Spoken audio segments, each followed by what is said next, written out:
out former acting Attorney General Matt Whitaker. Matt, good to see you tonight. What do you make of it? Thank you.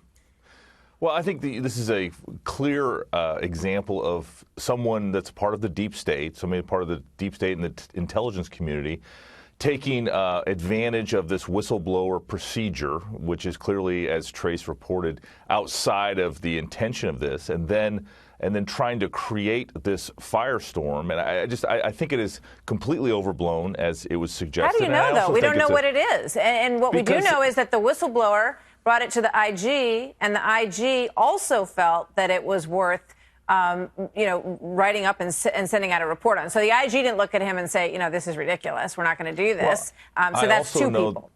I also know that the general counsel from DNI and the acting DNI director looked at this and saw it exactly what it was for. Of course, Congress overreacts, and Adam Schiff is going to find any camera to get in front of and complain about this. But the bottom line is the president has broad discretion in these areas to negotiate with world leaders. And I have a feeling once we do hear the whole story, it'll be a big nothing burger. And my guess is that we will, especially if they do turn it over to Congress. And I think that's probably one of the hesitations, because they know that then another conversation that the president has with the foreign leader will become part of the public domain.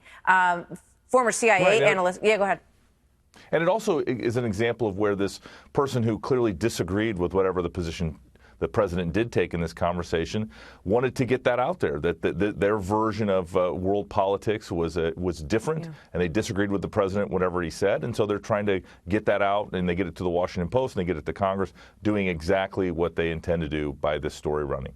So I thought it was interesting that former CIA analyst and CNN counterterrorism analyst Phil Mudd, who is not a big fan of the president, he was outraged by this. Let's watch what he had to say. Boy, I'm about ready to blow a gasket. Can you explain? That is extremely unusual. Pardon me, what the heck is over the line? The president can say what he wants to Putin. He can say what he wants to Kim Jong-un. The president can say what he wants. It's not the responsibility of the intel guys to go police the president and go snitch on him to the Congress. Ridiculous. Yeah, I mean, I think that's very interesting. And so it raises the question, what would rise to the level of what this individual has chosen to do? Well, I think the only thing we know is this individual, especially if they're the source for the Washington Post, may have violated the law in providing intelligence and classified information to the press via leak outside of the bounds of the way the system's set up to be. And so I agree with, one of the rare situations I agree with Mr. Mudd. I think this is outrageous conduct, and the president is entitled to negotiate on behalf of the United States. It's a constitutional power. And I just can't imagine a situation where whatever he said to one of these individuals could be said as making a promise or a commitment that steps over the line because the president's powers are so broad. Yeah, I also think that the additional details that came out this afternoon, that it wasn't just a promise or one thing, but it was actually a lot of things, in some ways could potentially, it might just be an indication of overall disgruntlement with, the way that the president was dealing with it.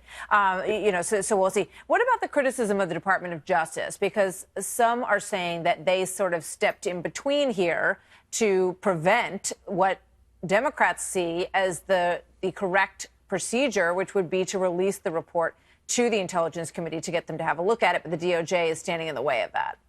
Well, the Department of Justice, and especially the Office of Legal Counsel, who is the lawyer of the executive branch and some of the smartest people that I know, and I worked with many of them up close and personal, they're the ones that get to decide these issues regarding what the law is and what you can and can't do. And I would stand behind really anything they say, because Steve Engel and his group are just the smartest lawyers in the government. Yeah. It's also, just as a last mention, the Inspector General's job is to sort of oversee the departments that are under them in the intelligence agencies. So it does seem that it's potentially a valid argument that the president is outside of that circle and they don't have jurisdiction over that. That's exactly right. And so the Inspector General, this process is reserved for essentially their employees and what they have authority over. And the president is not inside of that scope and is not and should not be part of this procedure to tell Congress. We'll see where it goes. And what was so egregious that they, we'll see. I think everybody wants to know what he's talking about. And I think we will find out. Matt, thank you very much.